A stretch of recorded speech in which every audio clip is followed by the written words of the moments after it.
nouveau conseil municipal du 14 novembre 2023. Alors, d'emblée, pour information, vous voyez, si vous regardez bien autour de la table, vous avez Madame Monique Reculot qui est parmi nous. Je la remercie. Si elle est là, c'est qu'elle est installée comme conseillère municipale à compter de ce soir, en remplacement de Kevin Bonneau. Kevin qui est venu me voir il y a 15 jours à peu près, 15 jours, 3 semaines, qui m'a fait part de son souhait de devoir démissionner du fait qu'il vient de s'engager dans la marine nationale, ce qui est une bonne chose en soi. Hein. On a besoin de marins aujourd'hui, donc il va partir sur Toulon, et actuellement, il est à Saint-Jean-d'Angély où il habite actuellement, et très prochainement, donc il va rejoindre Toulon pour s'engager dans la marine. Voilà. Donc, du fait du retrait donc, de Kevin, et c'est Monique qui est présente ce soir en qualité de conseillère municipale. Merci Monique d'être avec nous. Vous la connaissez tous, je ne vais pas vous la présenter, ancienne adjointe au maire en charge du scolaire notamment. Alors pour ce soir, nous avons des pouvoirs. Alors dans l'instant, j'ai le pouvoir de Arnaud Charpentier qui va nous rejoindre. Il est retenu au département, mais dans quelques minutes, il va nous rejoindre. En attendant, il m'a donné son pouvoir. Nous avons le pouvoir de Anne Loriot-Vettorazzo, qui a donné son pouvoir à Yveline Thibault. Jennifer Macro, qui malheureusement vient de perdre il y a quelques heures son beau-père, donc qui a donné pouvoir à Christian Grimaud. Et puis Audrey Gentreau, qui a donné pouvoir à Jean-Luc Pinet. Voilà. Le quorum est atteint, pas de souci, donc particulier. Et puis, on va désigner un secrétaire de séance, comme à l'accoutumée, et pour la facilité, notamment des signatures, je vous propose de désigner Christian Grimaud. Pas de problème. Oui. Voilà. Donc, déjà, je fais l'appel dans le cadre de la réunion du Conseil de ce soir. Donc, Dominique Bonin présent, Yveline Thibault, François Héduin, Fabienne Parpaillon, Arnaud Charpentier, donc absent, va nous rejoindre. Olivier Bertrand, Denis Lesage, Stéphanie Le Goff, Christian Grimaud, Annie Sorin, Francis Vrignot, Jean-Philippe Charrier, Francis Villemot, Jean-Marc Boitel, et Géraldine Libessart. Anne Loriot-Vettorazzo est absente, donc elle a donné pouvoir à Yveline Thibault. Annabella D'Acosta, Karine Pasteau, Marie-Laure Chaumont, Julien Gouriou. Donc Jennifer Macro vient de donner pouvoir à Christian Grimaud, Julia Guilloton, Martine Sosso, Jean-Luc Pinet, Monique Reculot, Arnaud Bouget, Cyril Larieux. Donc Audrey Gentreau a donné son pouvoir à Jean-Luc Pinet et Nathalie Granger. Voilà. Je vous demande d'approuver le procès-verbal du 26 septembre 2023. Aviez-vous des remarques particulières? Non?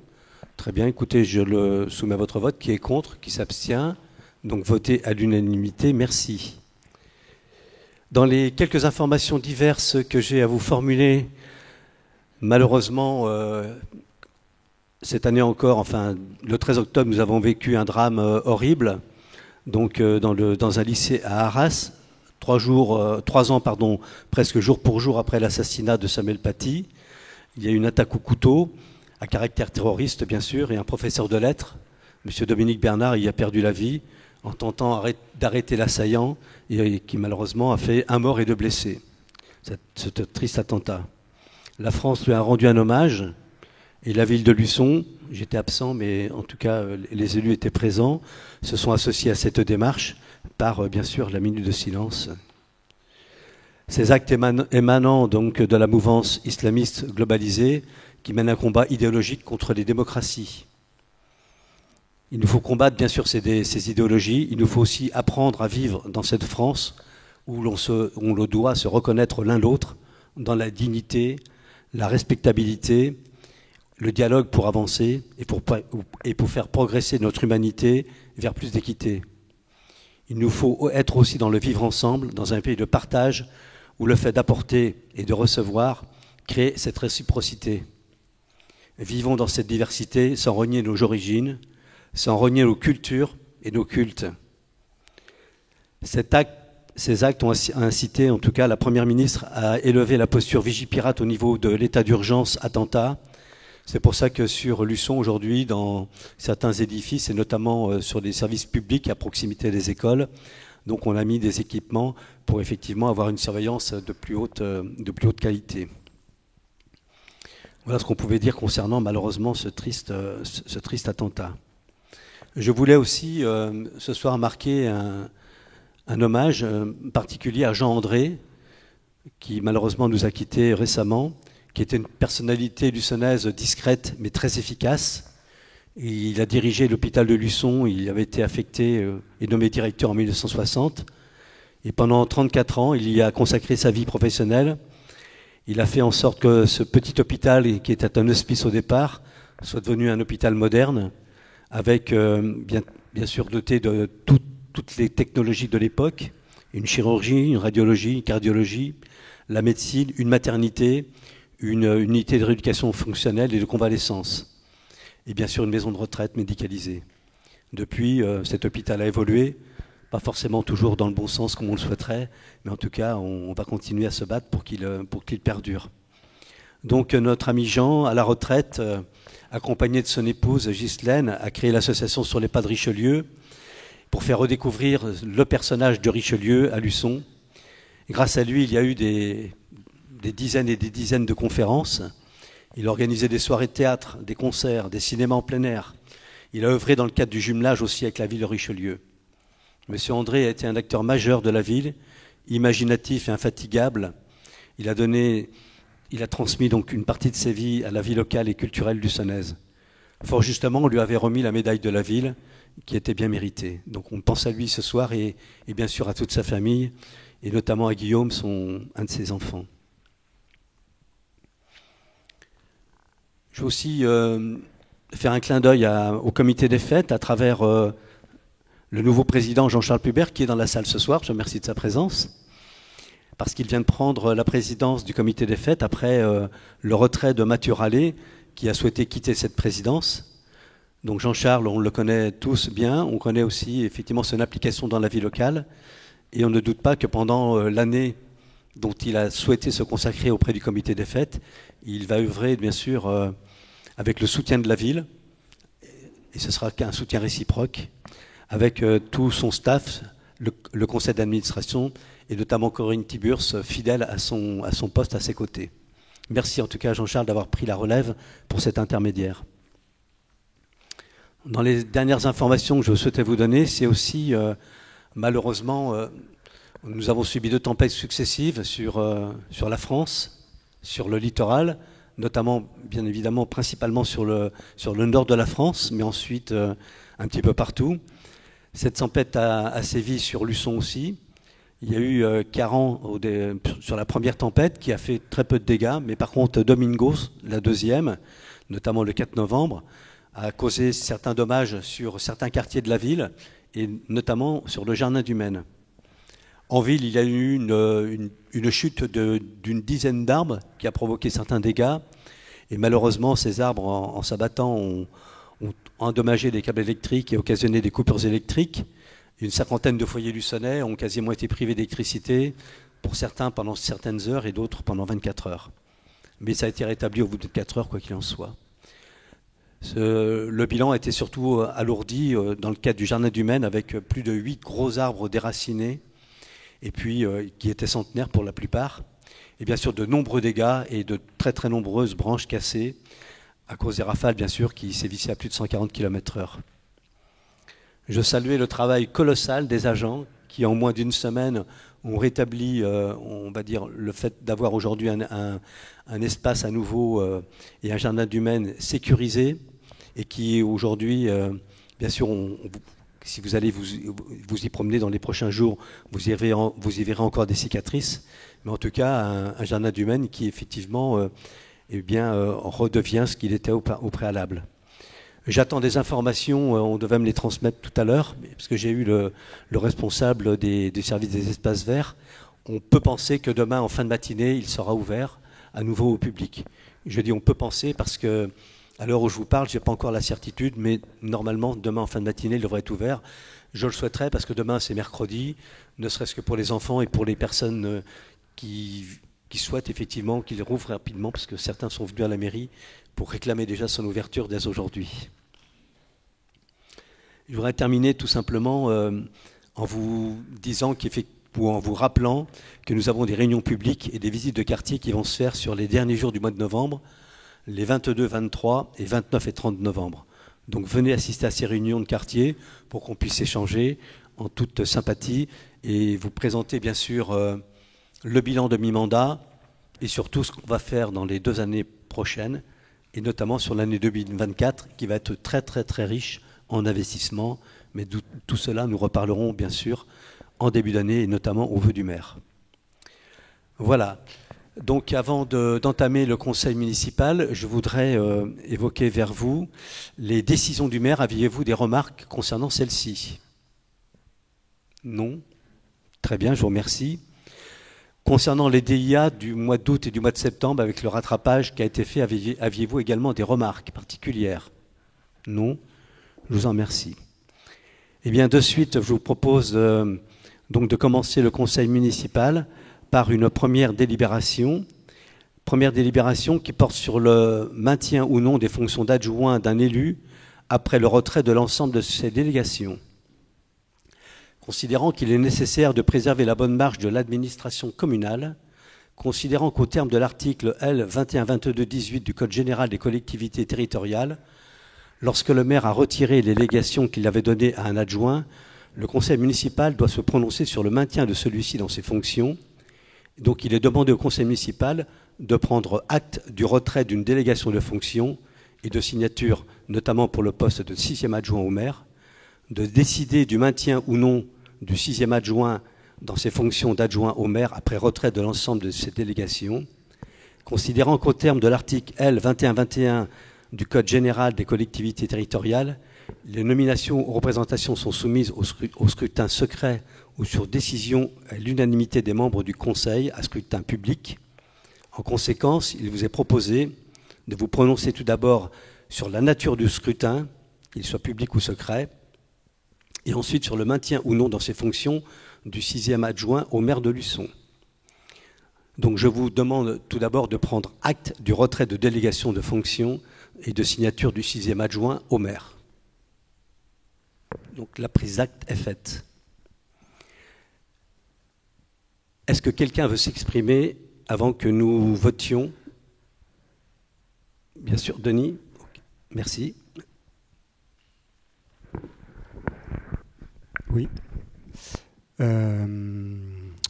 Oui, je souhaiterais effectivement m'exprimer, Monsieur Bonin. Donc, mes chers amis, effectivement, Denis Lesage, moi-même, je suis concerné par cette délibération. Ça fait sourire Monsieur Bonin, mais c'est comme la situation est quand même triste et grave. C'est dommage que Monsieur le maire sourit alors que je prends la parole. C'est bien ce que vous avez fait, Monsieur le maire, vous avez souri. Donc en fait, je remercie le candidat Dominique Bonin et mes collègues adjoints au maire, les membres des différentes commissions que j'ai animées et créées pendant ces 3 années, commission urbanisme, commission circulation douce, commission ADAPT, SPR, impôts directs et voirie, et l'ensemble des conseillers municipaux ici présents pour les échanges que nous avons pu avoir et leur participation à ces commissions. Merci également aux agents de la commune pour le travail réalisé au service des Luçonnais. Je m'exprime en tant que bientôt futur adjoint, ancien adjoint à l'urbanisme et ancien référent Petite Ville de demain. Alors sur la forme, Monsieur Bonin a déjà, par arrêté du maire, m'a déjà retiré toutes mes délégations, donc sans aucun motif sérieux et valable, juste parce que nous n'avions pas le même avis personnel sur un sujet. J'ai écrit donc au maire pour l'informer que cette décision n'avait aucun fondement. En effet, je ne me suis pas exprimé de façon contradictoire à une décision votée par notre conseil municipal, mais j'ai émis un avis personnel différent de celui de M. Bonin et de Mme Thibault. Alors sur le fond, eh bien écoutez, je suis très heureux d'être là ce soir. Je suis très heureux d'être intervenu pour sauver notre centre-ville. Et aujourd'hui, je suis fier de ce que j'ai fait. Et si c'était à refaire, je le referais. Voilà. Donc oui, je me suis exprimé. Cette expression, je l'ai prise et je l'ai faite parce que je m'en sentais le devoir, de par le travail réalisé pendant ces 3 années de mandat, de par l'ensemble des échanges et des participations que nous avions réalisées ensemble, d'ailleurs, y compris avec Dominique Bonin, du projet de mandat que nous avions initialement, c'est-à-dire il y a plein de choses qu'on a fait en commun, et puis, à un moment donné, eh bien, on s'est trouvé en désaccord avec, et le projet de siège communautaire s'est retrouvé en désaccord avec les Luçonnais, avec les forces vives de Luçon, les commerçants, les artisans qui n'étaient pas favorables à ce projet. Et effectivement, je me suis exprimé parce que je m'en sentais le devoir. Cette cité administrative fermée qui était proposée par la communauté de communes, quand je dis proposée, c'est presque imposée, par la communauté de communes, ne répondait pas aux objectifs de revitalisation du centre-ville. Il y a encore 5 mois, donc il y a 5 mois, ce site de l'école du centre, pour lequel je me suis exprimé, était fléché pour être destiné en partie à un futur pôle culturel communautaire, comprenant école de musique, auditorium et une médiathèque. C'était le projet idéal à réaliser en partenariat avec la CCSVL, et nous étions d'ailleurs, il y a plusieurs mois, une dizaine de mois, d'accord avec Monsieur le maire sur ce projet pour proposer ce site à la communauté de communes Sud-Vendée Littoral. Et puis est venu ce projet de siège communautaire, c'est-à-dire d'un espace clôturé, fermé au public, en centre-ville, à la place de l'école du centre, qui a été rejeté à 77% lors d'un vote à bulletin secret par les conseillers communautaires. Voilà, donc je me suis exprimé effectivement pour sauver ma commune, pour sauver son centre-ville. C'était pour moi mon rôle et mon devoir. Aujourd'hui, donc, je me vois retirer ma délégation et mes fonctions d'adjoint. Ça ne me pose pas de problème. Je l'ai exprimé déjà à de nombreuses personnes avec lesquelles j'ai pu échanger. De toute façon, je ne pourrai plus poursuivre les relations de confiance au regard de la décision autoritaire et sans fondement qu'a prise M. Bonin. Donc je ne pourrai plus être de manière sereine son adjoint à l'urbanisme, puisque ça nécessite une certaine confiance entre nous, et donc ce ne serait plus possible. Donc je ne veux pas bloquer le fonctionnement de la commune, bien évidemment. Ça n'a jamais été mon objectif, ça n'a jamais été mon rôle, mes fonctions. Vous avez vu comment j'ai fonctionné. On a toujours avancé, on a toujours conduit les projets de mandat, un projet de mandat qu'on avait construit, qui était un beau projet de mandat, et j'espère qu'il se réalisera pour la plupart de ces opérations. Donc je serai conseiller municipal indépendant, et à ce titre, je continuerai de représenter les Luçonnaises et les Luçonnais qui m'ont donné, pour partie à moi, leur confiance en 2020 dans le but de réaliser un programme de mandat. Je ne suis pas dans l'opposition existante. Je ne veux pas la zizanie au sein du conseil municipal. Je serai donc conseiller municipal indépendant si la commune et son maire m'y autorisent.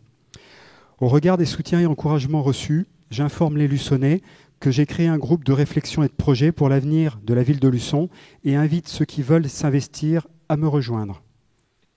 Voilà. Au nom de la démocratie locale, Monsieur le maire, comme je vous l'ai demandé par courrier en mairie, en tant que conseiller indépendant, je demande que ma position dans la liste soit modifiée et de participer à toutes les commissions constituées pour la représentativité de ces commissions. Il suffirait juste d'ajouter un nom à la liste. Voilà, pour conclure, mes chers collègues, je vous demande instamment, déjà, si possible, de voter à bulletin secret, tel que la réglementation le prévoit, pour une nomination. Donc ça, je pense que ça ne pose pas de difficulté. Donc un vote à bulletin secret, s'il vous plaît, et de ne pas voter contre cette délibération, mais vous pouvez vous abstenir de la valider. Merci de votre écoute. Merci Denis, merci. Bien, l'article 20 du règlement intérieur précise une prise de parole à 5 minutes. Nous sommes un peu plus de 6, mais il n'y a pas de souci. Il était tout à fait logique que Denis puisse s'exprimer. Alors moi, je voudrais quand même rajouter que le maire est un conseiller municipal élu. Je suis conseiller municipal à la base, sur une liste composée de personnes qu'il a choisies ou qui se sont portées volontaires pour le soutenir dans une campagne et surtout porter avec lui un projet de mandat. Le maire est élu par ses propres conseillers municipaux. Il forme ensuite son équipe municipale composée d'adjoints, de délégués et de conseillers qui vont travailler avec lui en commission. Mais le maire s'entoure aussi d'une équipe de collaborateurs, de direction, de services, de chefs de pôle et des services et des personnes compétentes et qualifiées. Il travaille en harmonie avec des cabinets, des partenaires, des bureaux d'études externes. Et dans quel but ? Celui d'œuvrer tous ensemble pour le bien et pour le mieux-être des habitants, pour réaliser des investissements et pour que les services à la population soient assurés dans de très bonnes conditions. Pour que tout cela fonctionne, et pour tous les élus, il faut respecter l'autre, les autres. Il faut respecter les chefs de service. Il faut respecter les bureaux d'études et les partenaires. Il faut respecter les élus. Il faut respecter les associations, que ce soit en réunion ou lors de manifestations. Il faut rester dans le cadre de ses attributions, ne pas se considérer comme un chef de service, un donneur d'ordre et vouloir être vindicatif. Il ne faut pas mettre la pression sur les services, sur les bureaux d'études et les partenaires, car cela peut être très mal interprété. Il faut être loyal envers son chef de file, avoir enfin sa confiance pour qu'elle soit réciproque. Par exemple, il faut s'accorder à voter le budget chaque année et ne pas vouloir s'y opposer. Il faut être en accord avec l'équipe, avec ses valeurs, et donc surtout travailler avec l'équipe municipale. Ne pas être égocentrique, individualiste. Il faut tenir compte des propositions des autres. Un maire a donc besoin d'une équipe soudée et réunie autour de lui. Il n'a pas de temps à perdre, à s'user à devoir recevoir à maintes reprises un élu pour lui redéfinir son rôle. Sur les dossiers qui nous ont préoccupés, ce sont 4 rencontres et explications en moins de 2 années qu'il a fallu faire auprès de l'élu. Le maire se doit de protéger ses équipes, les élus et les services municipaux qui œuvrent vraiment avec compétence, motivation et enthousiasme. Et je les remercie car ils n'ont pas quitté le navire, afin de ne pas les voir se déstabiliser et démotiver par certains comportements. Ce sont toutes ces raisons pour lesquelles, en responsabilité, et je dis bien en responsabilité, j'ai pris cette décision de retrait de délégation, donc de fonction d'un adjoint, dont c'est l'objet de cette délibération. Voilà. Donc j'invite maintenant les membres de la majorité à voter contre le maintien de cette fonction. Alors, comme il se doit effectivement, comme l'a souhaité Denis, est-ce que vous souhaitez qu'on vote à bulletin secret ou bien qu'on vote à main levée ? On vote à bulletin secret. Très bien. Eh bien donc, nous allons voter à bulletin secret et nous allons sans plus tarder passer au vote. Alors pour les commodités, il faut d'abord donc bien sûr composer un bureau. Ce bureau, donc je propose Julia Guilloton, la plus jeune, et puis Christian, le plus ancien, pour le tenir. Pour aller assez vite dans le cadre du scrutin, donc la directrice générale des services passera vers vous pour récupérer vos bulletins. Ceux qui ont bien sûr un pouvoir, vous voterez. Je vais annoncer les noms et à chaque fois vous viendrez, enfin Mathilde viendra vers vous pour présenter l'urne dans laquelle vous pourrez effectivement mettre votre enveloppe. Merci Mathilde. Excusez-moi, pendant qu'on vote, je vais juste prendre la parole rapidement. Premièrement, pour excuser notre collègue Audrey Gentreau qui a mis au monde une petite fille le 11 novembre, c'est pour ça qu'elle est absente. Merci pour elle. Donc elle sera de retour dès que possible parmi nous. Deuxième chose, je veux qu'on soit clair tous ensemble. Donc sur le bulletin, on peut mettre pour le maintien, ou contre le maintien, ou blanc, ou faire un petit dessin. Bien sûr. D'accord, merci. Sachant que si vous mettez un blanc ou un petit dessin, effectivement, c'est pas compté. Voilà, d'accord. Mais autrement, c'est pour le maintien ou contre le maintien. Moi, j'invite les élus, bien sûr, à voter contre le maintien. Donc Arnaud est arrivé. Arnaud étant arrivé, donc je n'ai plus de pouvoir, c'est lui qui votera en son âme et conscience.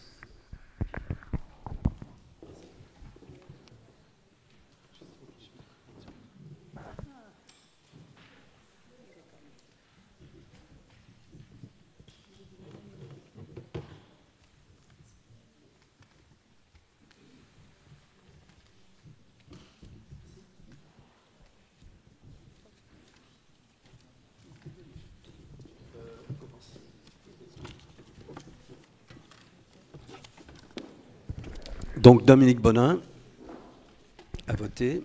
Yveline Thibault. François Edouin. Fabienne Parpaillon. Vous allez marcher un peu. Arnaud Charpentier. Olivia Bertrand. Denis Lesage. Stéphanie Le Goff. Christian Grimaud.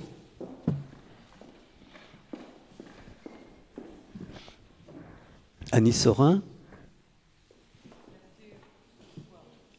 Pardon? Christian a voté pour son pouvoir? Bon, d'accord, ok. Annie Sorin. Francis Vrignot.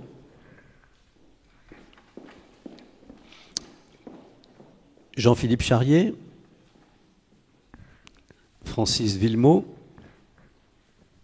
Géraldine Libessart. Donc Yveline Thibault vote pour Anne, Lorio Vettorazzo. Annabella D'Acosta, c'est là-bas, Karine Pasto. Marie-Laure Chaumont. Julien Gouriou. Donc Christian a voté déjà pour Jennifer Mako. Julia Guilloton. Martine Sosso. Jean-Luc Pinet.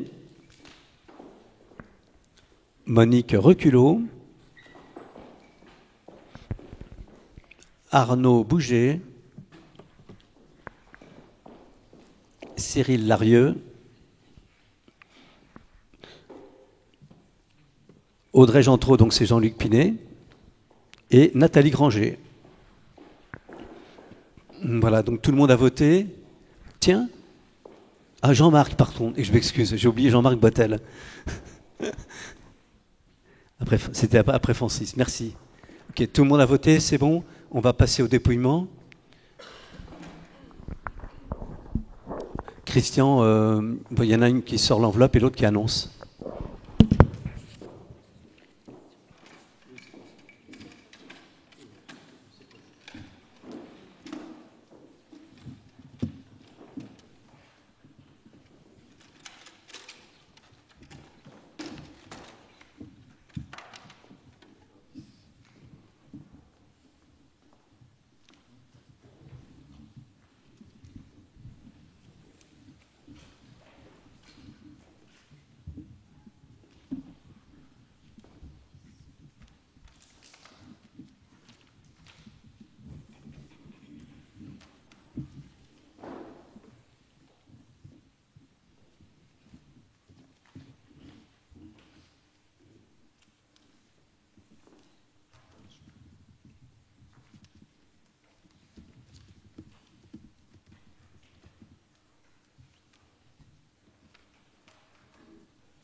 Contre le maintien.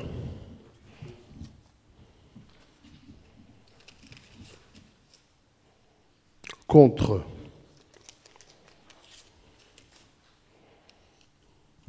Contre.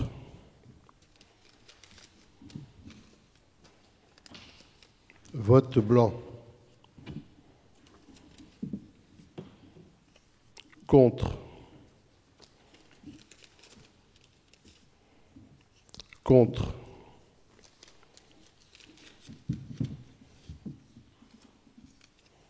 Contre.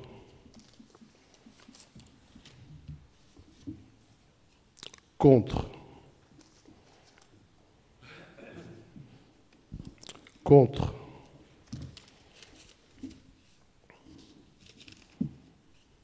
Contre. Contre. Contre. Contre. Contre. Vote nul.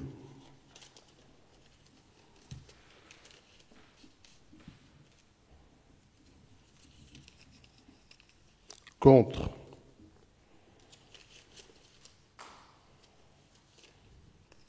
Contre.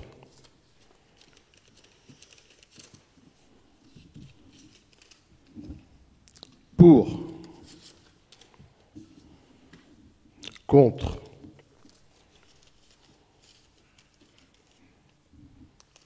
Vote bulletin nul.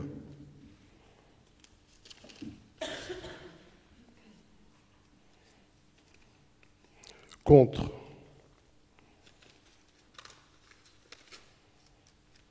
Contre.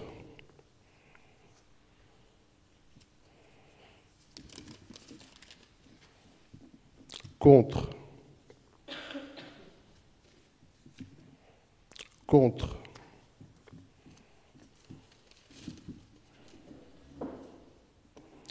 Pour.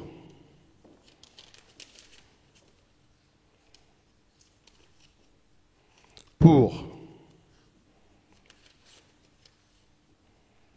Contre.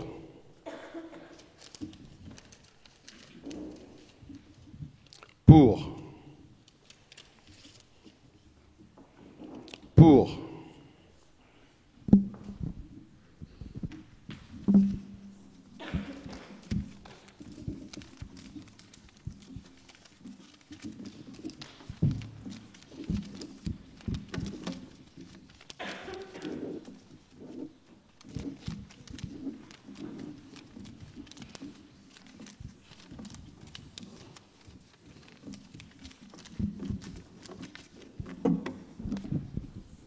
Vingt et un contre, 5 pour et 2 nuls et un blanc.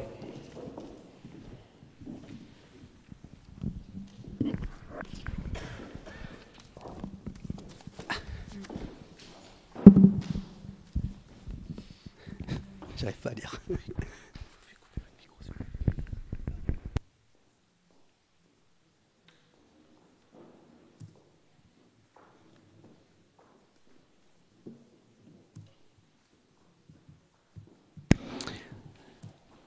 Bien, donc il y a des nuls, donc en fait on estime, il n'y a que 26 bulletins exprimés, parce que les autres sont nuls, 26 bulletins exprimés, la majorité étant de 13, nous avons donc 21 contre, et puis 5 pour. Voilà pour les résultats. Merci. Très bien. Nous passons à la deuxième délibération, c'est l'élection d'un adjoint au maire. Considérant qu'au terme du scrutin que nous vont faire, les nominations et représentations sont soumises au scrutin secret ou à décision de l'unanimité des membres du conseil municipal, le conseil, après en avoir délibéré, je vous propose donc de procéder à l'élection d'un 6e adjoint au poste d'adjoint au maire, donc poste pour poste, ce sera donc un adjoint pour l'urbanisme. Je vous propose de nommer à ce poste M. Francis Vrignot. Y a-t-il d'autres candidats? Non, il n'y a pas d'autres candidats. Francis accepte, bien sûr, merci. Par contre, du fait qu'il n'y a qu'un seul candidat, il y a deux possibilités. Soit on vote à bulletin secret, soit on vote à main levée. Est-ce que quelqu'un veut un vote à bulletin secret? Non. Ben, écoutez, c'est parfait, ça nous permettra d'aller plus vite, plus rapidement. Donc, nous allons pouvoir donc voter, vous proposer donc maintenant de procéder à l'élection du 6e adjoint au maire, en l'occurrence monsieur Francis Vrignot. Qui est pour? Qui est contre? Qui s'abstient?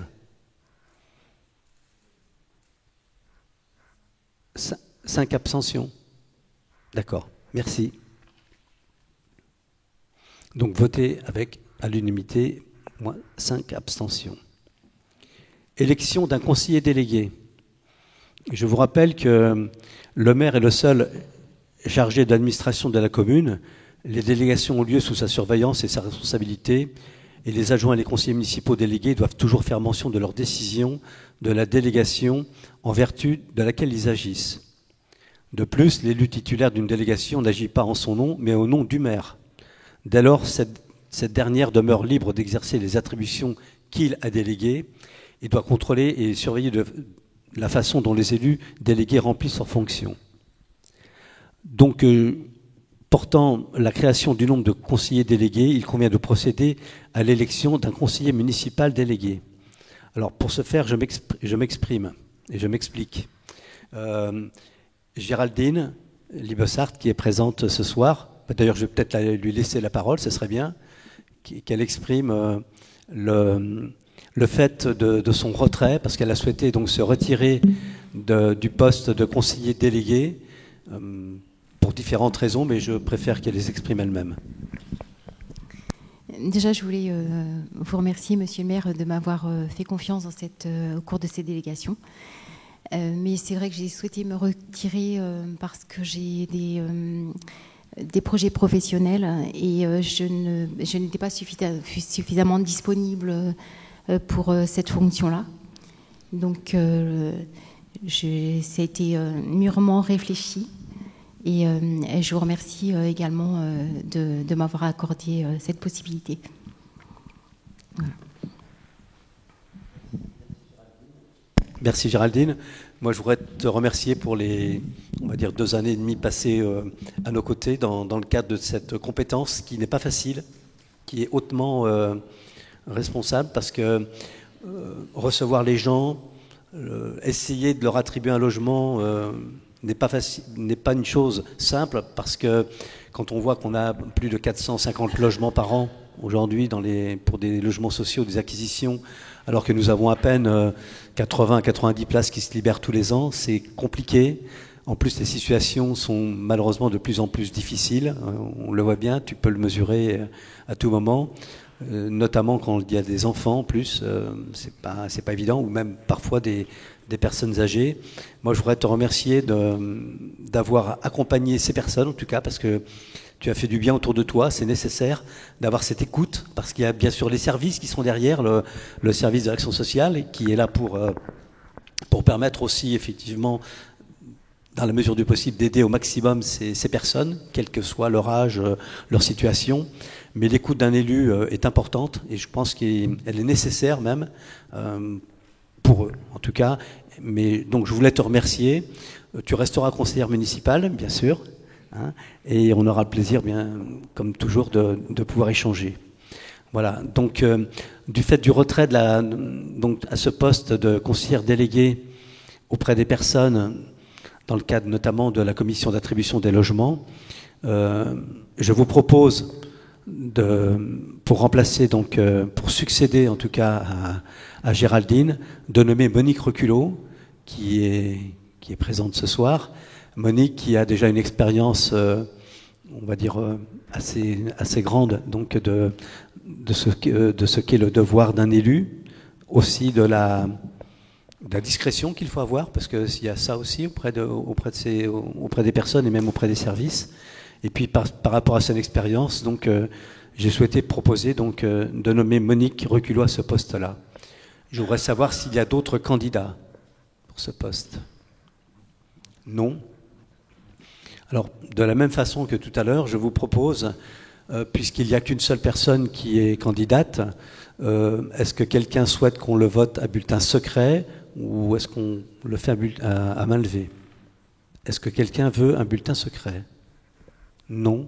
Mais écoutez, à ce moment-là, de façon plus rapide, nous allons donc procéder au vote. Qui est pour la candidature de Monique Roculot au poste de conseillère déléguée? Merci. Qui est contre et qui s'abstient? Donc 5 abstentions. Merci. Monique, bienvenue et bonne prise de poste en tout cas. Il y a beaucoup de travail à faire. Et Géraldine, je sais qu'elle va t'accompagner pendant les premières semaines en tout cas. Merci en tout cas à toutes les deux pour ce que vous allez apporter auprès des Luçonnais qui, pour beaucoup, en ont bien besoin. La 4e délibération, c'est la suppression d'un poste de conseiller délégué. Le fait d'avoir nommé Francis Vrignot au poste d'adjoint à l'urbanisme, il m'a semblé pas nécessaire de renommer un conseiller délégué sur un autre poste. Donc la volonté étant donc effectivement d'actualiser le tableau du conseil municipal. Donc on va supprimer un poste de conseiller délégué. Hein. Maintenant il n'y aura plus que 2. Par contre, le fait de supprimer ce poste fait que je pense que ce sera au prochain conseil municipal, hein, les indemnités qui équivalaient donc à ce poste-là seront ensuite transmises auprès dans le budget général, pardon, hein, de façon à abonder le budget général. On va pas refaire le cadre des indices d'indemnité pour les élus. Voilà, je pense qu'il n'y a pas de nécessité. Donc je vous demande donc de prendre acte d'actualiser le tableau des élus que vous avez en pièce jointe. Avez-vous des remarques particulières? Si ce n'est que pour Denis Lesage, peut-être que dans l'ordre du tableau, du fait que d'être maintenant conseiller indépendant, je proposerais donc qu'on mette M. Denis Lesage juste devant M. Arnaud Bouget, en fin de tableau de conseiller municipal. Pas d'objection? Non? Très bien. Juste une remarque, puisqu'on a le droit à la parole. Oui, bien sûr. On ne va pas s'abstenir cette fois-ci, on va voter pour, puisque la rémunération de ce délégué retombe dans le pot commun, entre guillemets, pour l'investissement, ou en tout cas dans le budget général. Merci. Donc justement, je le soumets à votre vote. Donc on va supprimer, après en avoir délibéré, on décide de supprimer un poste de conseiller délégué, de fixer le nombre de conseillers délégués à 2 et d'actualiser le tableau du conseil municipal. Qui est contre? Qui s'abstient? Qui est pour? Donc voté à l'unanimité, je vous en remercie. Donc vous avez le tableau qui vous est joint. 5e délibération, la composition des commissions municipales. Donc du fait de la reconstitution, bien sûr, on va dire du conseil municipal, on va réorganiser les commissions. Alors les commissions sont toujours les mêmes, hein, il y en a 8. Commission finances, commission urbanisme, agriculture, développement durable, commission développement économique, nouvelles technologies, commission affaires scolaires et jeunesse, commission affaires générales, sociales, sécurité et cadre de vie, commission culture, patrimoine et jumelage, commission sport, et enfin commission animation locale et petite enfance. Concernant ces attributions, vous avez un nouveau tableau qui vous a été présenté. Nous avons essayé de tenir compte de quelques demandes qui avaient été faites par des conseillers municipaux. Il nous a semblé normal que Francis Vrignot intègre la commission finances en sus de Denis Lesage par rapport donc à cette nouvelle fonction donc d'adjoint, parce que tous les adjoints sont dans la commission finances. Il nous a semblé également, c'est naturel, que Francis Vrignot devienne le vice-président en sus de Denis Lesage sur la commission 2, donc la commission urbanisme, sachant que Denis restera dans la commission urbanisme, et puis d'y intégrer Monique Roculot à la place de Kevin Bonneau, qui bien sûr maintenant a donné sa démission. Dans la commission 3, par contre, je souhaitais intégrer Géraldine, parce que Géraldine ne faisait partie d'aucune commission jusqu'à présent. Alors cette commission, en fait, développement économique et nouvelles technologies, s'est très peu réunie, parce qu'aujourd'hui la commission la compétence économique est du ressort de la communauté de communes, mais en tout cas je pense qu'il est quand même nécessaire de l'asseoir, cette commission. Donc Géraldine intégrerait cette commission. La commission des affaires scolaires et jeunesse ne change pas, celle du affaires générales cadre de vie non plus. Par contre, la commission culture, patrimoine et jumelage, on propose d'intégrer Olivia Bertrand à cette commission qu'il avait souhaité.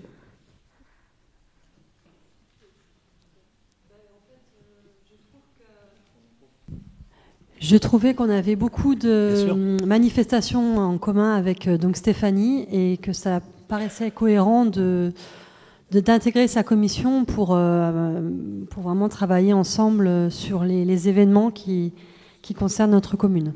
Voilà. C'est logique en fait. Voilà, parce qu'il y a beaucoup de choses qui sont transversales, donc pour ça c'est très bien. La commission sport ne change pas, et dans la commission animation locale et petite enfance, en sus de Jennifer, hein, on lui en a parlé, il n'y a pas de problème, ce serait Marie-Laure, avec un Y, Mary-Laure Chaumont, donc, qui intégrerait donc, cette commission animation locale et petite enfance. Voilà ce qui est donc proposé dans le cadre des commissions. Avez-vous des remarques particulières? Non. Écoutez, je le soumets à votre vote. Qui est contre? Qui s'abstient? Qui est pour? Votez à l'unanimité, je vous en remercie. Nous allons passer à la 6e délibération. Alors c'est celle dont je vous épare tout de suite. Ce sont les indemnités de fonction du maire, des adjoints et des conseillers délégués. Donc en fait, considérant effectivement que nous avons supprimé un poste, enfin une délégation donc de conseillers délégués, hein, à compter du 14 novembre 2023, le montant des indemnités de fonction du maire et des adjoints est dans la limite de l'enveloppe budgétaire constituée par le montant des indemnités maximum susceptibles d'être allouées aux titulaires des mandats locaux par l'article L 2123-23 précité fixé au taux suivant.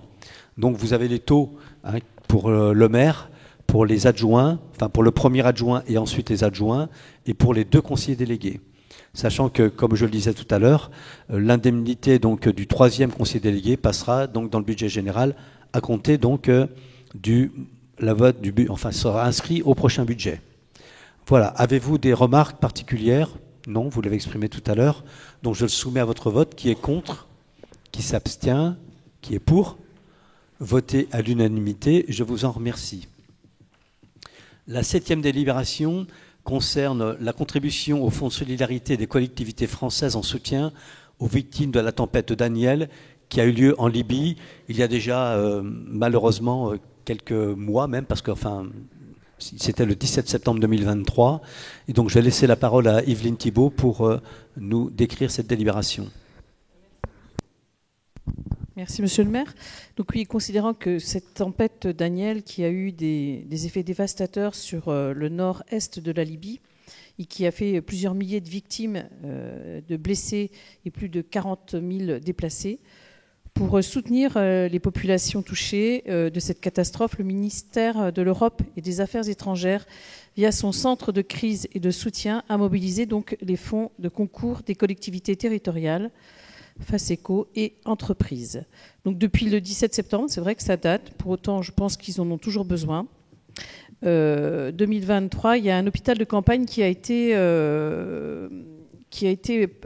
établi par la sécurité civile, pouvant traiter environ 100 patients par jour, et tout ça à travers les soutiens de l'ONG partenaire. Donc en fait, il est proposé de donner que le conseil municipal participe à une somme, verse une somme de 1 000 €, comme on avait fait la fois précédente pour une autre catastrophe. Et donc, vu l'avis favorable de la commission des finances du 6 novembre 2023, il est donc décidé de verser la somme de 1 000 € au fonds d'action extérieure des collectivités territoriales gérées par le Centre de crise et de soutien du ministère de l'Europe et des Affaires étrangères en soutien des populations victimes de la tempête Daniel en Libye, et impute la dépense au budget principal au chapitre 65 et autorise Monsieur le maire à signer toutes les pièces nécessaires à la mise en œuvre de la présente délibération. Merci. Pour la présentation de cette délibération, je m'excuse, je discutais avec Arnaud pour autre chose. Avez-vous des remarques particulières concernant cette délibération? Non? Je vous remercie. Écoutez, je soumets à votre vote qui est contre, qui s'abstient, qui est pour. Voté à l'unanimité, je vous en remercie. La délibération suivante, je laisse la parole toujours à Madame Thibault. C'est la convention de mise à disposition de la ville et entre la ville et le CCAS de Luçon. Merci, Monsieur le maire. Donc, vu la convention de mise à disposition entre la ville de Luçon et le Centre communal d'action sociale, attendu que les agents de la ville de Luçon et les agents du CCAS de Luçon travaillent sur des missions communes, et attendu que les services ont besoin de matériel similaire et qu'il convient d'un souci de bonne gestion des deniers publics et de les partager, donc il est proposé donc de signer cette convention. Donc, vu l'avis favorable de la Commission des finances du 6 novembre 2023, le Conseil municipal, après en avoir délibéré, donc accepte la convention de mise à disposition entre la ville de Luçon et le Centre communal d'action sociale et autorise Monsieur le maire ou moi-même à signer la dite convention. C'est une régularisation, en fait, de choses qui se font depuis très longtemps. Tout simplement. Avez-vous des remarques, des suggestions? Merci. Je soumets à votre vote qui est contre, qui s'abstient, qui est pour. Voté à l'unanimité, je vous en remercie. La délibération suivante, c'est moi qui vais la présenter parce que Francis Vrignot et puis Arnaud Charpentier vont quitter la salle. Effectivement, les deux délibérations suivantes concernent les zones humides et comme tous deux ont des parties prenantes dans les différents syndicats, il est plus correct qu'ils ne participent pas au vote et donc ils se retirent.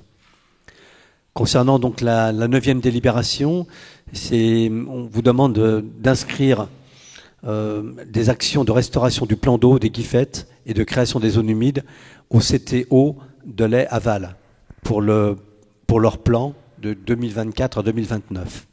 Je m'explique. CTO est le nouvel outil contractuel proposé par l'Agence de l'eau Loire-Bretagne dans son 9e programme. Il succède à ce qu'on appelait autrefois les CTMA, contrats territoriaux volets milieu aquatique, et les CT, pollution diffuse. L'Agence de l'eau Loire-Bretagne souhaite ainsi diminuer le nombre de contrats de territoire, mais aussi augmenter leur efficacité en créant des contrats de territoire multithématiques portés par un animateur avec plusieurs maîtres d'ouvrage. Les objectifs de CTO sont de réduire les sources de pollution ou de dégradation physique en milieu aquatique. Il est basé sur des études préalables qui conduisent à définir les enjeux et les objectifs sur le territoire. Les préconisations qui en découlent, les travaux et les études, font ensuite l'objet d'un programme d'action de 2 fois 3 ans. Le syndicat mixte Bassin du Lait sera la structure chargée de l'animation du CTO et de la coordination de ce programme qui fera intervenir des maîtres d'ouvrage uniquement sur le volet restauration des milieux aquatiques. La commune de Luçon a prévu la réhabilitation et la réalisation de travaux bénéfiques pour les milieux aquatiques sur le site du plan d'eau des Guiffettes, espace naturel au cœur du Marais desséché de 42 hectares que vous connaissez bien, situé donc à proximité du cœur de ville. Ancienne base de loisirs, des traces de pollution d'eau ont conduit à l'interdiction de pratiquer les activités existantes, notamment du fait de la cyanobactérie. Un assistant à maîtrise d'ouvrage, depuis 2 ans, qui a été nommé, qui s'appelle Géonat, est mandaté afin d'accompagner la commune dans la restauration du plan d'eau des Guiffettes et la création des zones humides. L'objectif est de réhabiliter ce plan d'eau, de le scindre en 2 parties avec la construction de digues. Dans la partie nord, une destination plus touristique et de loisirs avec la pêche, le paddle, le canoë, la planche à voile, le pédalo et aquatique. La partie sud, donc de 25 hectares, entièrement vidée, permettant la création de zones humides et intégrant une réflexion dans la mise en œuvre du plan de gestion avec un classement certainement, peut-être, on l'espère, en réserve naturelle régionale. Dans ce cadre, la commune a sollicité le syndicat mixte pour intégrer ses travaux de futurs programmes d'action au CTO et bénéficier de financement de l'Agence de l'eau Loire-Bretagne et de la région Pays de la Loire et du département de la Vendée. Le 26 septembre, la commission locale de l'eau, la clé du sage du lait, a émis un avis favorable à l'ensemble du projet CTO présenté par le syndicat mixte, projet intégrant les travaux prévus sur la commune de Luçon. Voilà, donc le montant de ces travaux suite aux études préalables qui ont été réalisées sur le site, sont estimées aujourd'hui à 1 117 750 € hors taxe, avec un plan de financement donc, qui serait le suivant, avec l'Agence de l'eau et donc Pays de la Loire, 147 000 €, soit 13%, de département de la Vendée, 322 100 €, soit 29%. On attend pour l'instant donc éventuellement une aide des régions des Pays de la Loire, ce qui ferait que dans l'instant, la commune donc aurait un autofinancement à faire de 648 150 €. Mais on désespère parfois d'avoir d'autres financements. À ce jour, les travaux sont prévus donc d'être réalisés à compter de fin 2024 pour une durée estimative de 3 à 4 ans. La signature de CTO par les partenaires financiers des différents maîtres d'ouvrage devra intervenir dès 2024.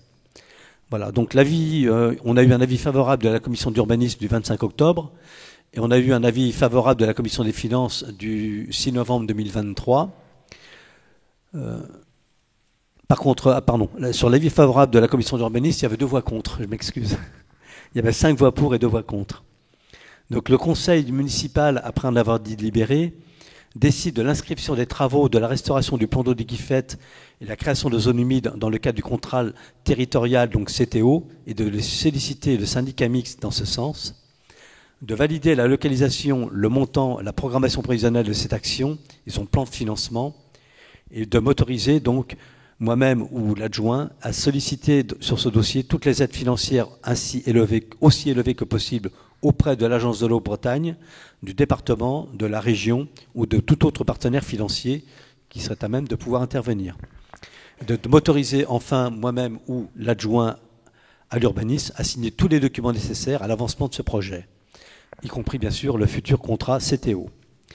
Voilà. Avez-vous donc sur ce dossier des remarques particulières? Oui. Oui, nous l'avions évoqué en commission urbanisme et en commission finance. Nous, on est tout à fait pour des travaux sur le site des Guiffettes, parce qu'il est devenu vraiment très triste maintenant. Faire le tour, c'est vraiment compliqué, que ce soit au niveau de l'odeur, au niveau des poissons échoués et morts. Par contre, il nous semble vraiment très sous-évalué d'avoir des travaux à 1,3 million pour faire tout ce qu'il est prévu. C'est pour ça que nous allons voter contre. D'accord. Simplement, juste pour, comme je le disais tout à l'heure, on a un cabinet qui s'appelle Géonat, qui nous suit depuis bientôt même quand je dis 2 ans, c'est bientôt 3 ans. Depuis 3 ans, on travaille avec ce cabinet. Ce cabinet avait, au départ, quand on voulait redéfinir le projet dans son ensemble tel qu'il était, c'est-à-dire les 42 hectares à réhabiliter, on était effectivement sur un projet à plus de 2 millions d'euros à l'époque.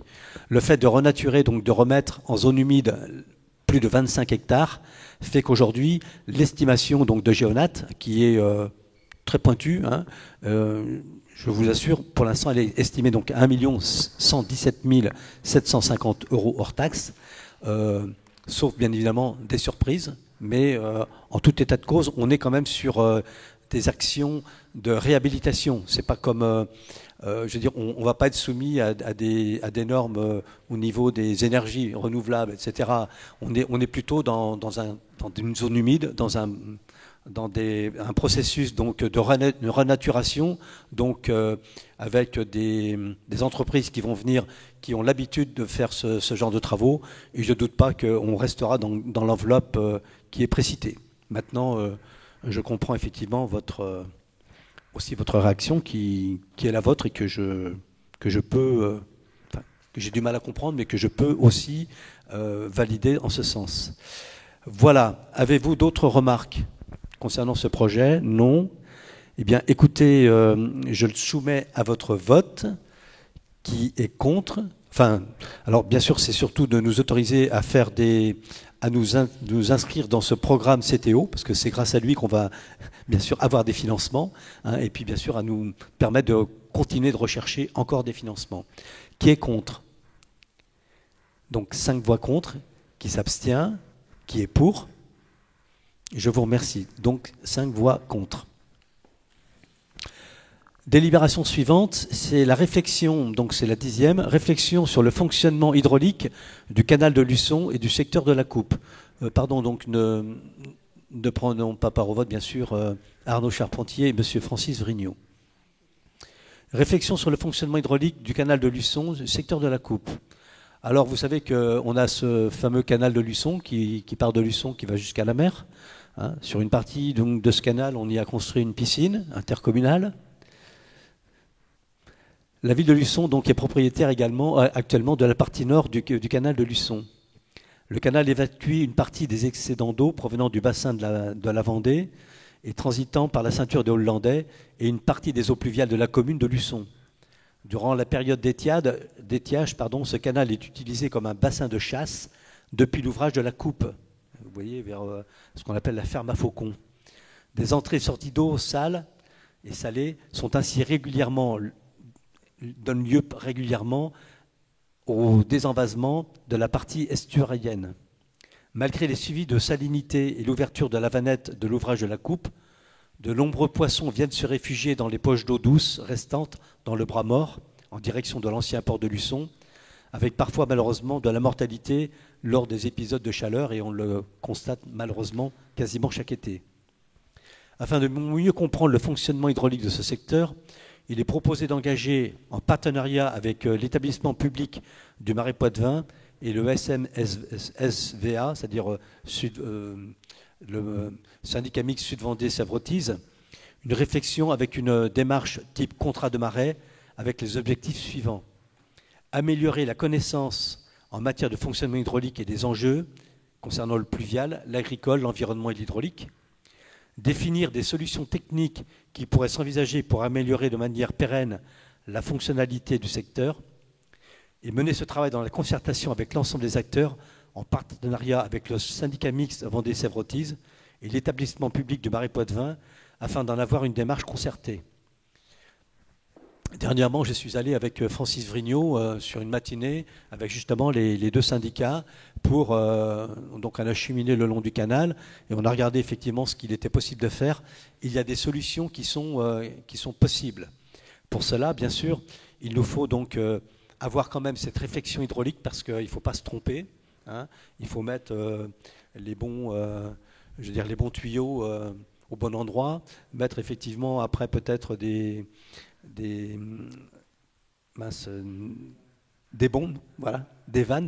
vannes au bon endroit aussi, hein, de façon à permettre les flux, hein, et puis surtout faire en sorte qu'en période notamment estivale, on n'ait plus cette mortalité, mais plutôt une circulation d'eau comme on l'avait envisagé déjà il y a quelques années. Donc on vous demande donc d'accepter la réalisation de cette réflexion dans une démarche type de contrat de marais afin d'améliorer déjà notre connaissance de l'hydraulique dans ce secteur du canal de Luçon et de rechercher les solutions pérennes au fonctionnement donc, de l'hydraulique sur ce canal et de m'autoriser donc à signer toutes les pièces afférentes avec bien sûr les différents syndicats précités. Voilà. Donc, sachant que M. Arnaud Charpentier et M. donc, Francis Vrignot ne prennent pas part au vote. Avez-vous des remarques particulières à ce sujet? Non. Très bien. Écoutez, je le soumets à votre vote. Qui est contre? Qui s'abstient? Qui est pour? Merci pour le canal et les petits poissons. Ce sera intéressant qu'ils puissent effectivement, on l'espère, avoir de l'oxygène en période de sécheresse. Donc, votez à l'unanimité. La 11e, par contre, on peut peut-être faire revenir Francis et puis Arnaud, s'il vous plaît. Si quelqu'un peut les récupérer.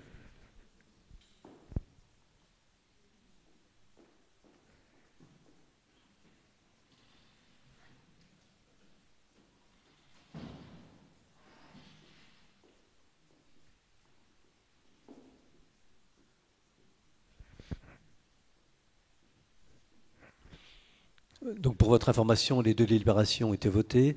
La première concernant le projet avec le CTO, avec le plan d'eau, il y a eu 5 contre.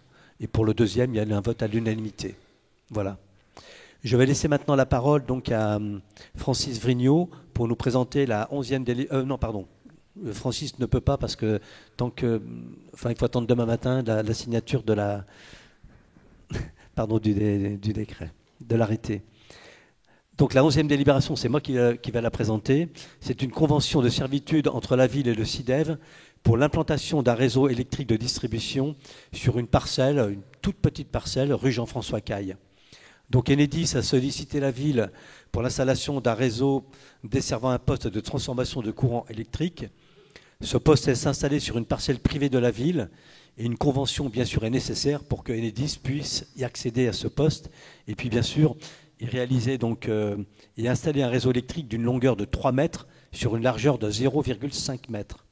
Cette parcelle est cadastrée à la section AB numérotée 0403. Donc, je vous demande, vu l'avis favorable de la commission urbanisme du 25 octobre, d'accepter les termes de cette convention qui nous relie avec Enedis et de m'autoriser à signer la convention de servitude avec le SIDEV ainsi que les extraits de plan.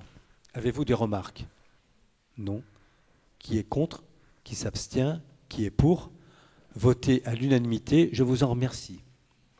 La délibération suivante, la 12e, c'est exactement la même chose. C'est encore une convention avec Enedis, cette fois pour la même implantation d'un réseau, mais c'est sur une autre parcelle. C'est la parcelle qui s'appelle AB 0423, qui est située chemin des Trèches-Pas. Et donc là, c'est encore aussi l'installation d'un réseau électrique d'une longueur de 3 mètres sur une largeur de 0,5 mètres, donc dans ce secteur. Vu l'avis favorable de la commission urbanisme du 25 octobre, ayant entendu l'exposé de son rapporteur, je vous demande d'accepter les termes de cette convention avec Enedis et de m'autoriser de signer les pièces avec donc la convention de servitude avec le SIDEV ainsi que les extraits de plan. Avez-vous des remarques particulières? Non.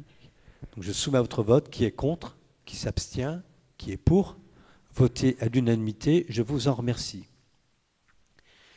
13e délibération, convention de partenariat avec l'OGEC, donc les écoles, l'organisme de gestion des écoles catholiques de Luçon. Je vais céder la parole à Fabienne Parpaillon pour nous la présenter. Merci Monsieur le maire. Juste vous dire qu'une petite modification a été faite sur la convention que je détiens, parce qu'en fait on s'est aperçu qu'il y a eu un mauvais chiffrage d'effectifs qui avait été donné de 1202 élèves, alors que c'était 199. Donc vous m'excuserez si vous ne l'avez pas sur la table, mais moi je l'ai pour vous la lire. Alors, vu le Code de l'éducation et notamment son article L442-5 qui dispose que les dépenses de fonctionnement des classes sous contrat sont prises en charge dans les mêmes conditions que celles des classes correspondantes de l'enseignement public. Considérant que l'école de la Sainte Famille a conclu un contrat d'association avec l'État, la commune doit verser un forfait communal pour les classes maternelles et élémentaires. Considérant que le montant de la subvention est calculé sur la base des dépenses obligatoires de fonctionnement des écoles élémentaires et des maternelles, pour l'année scolaire, donc on a mis l'année de référence qui est vraiment prise en compte, 2022-2023, le montant voté par élève luçonnais est de 787 € pour un effectif de 199 élèves luçonnais.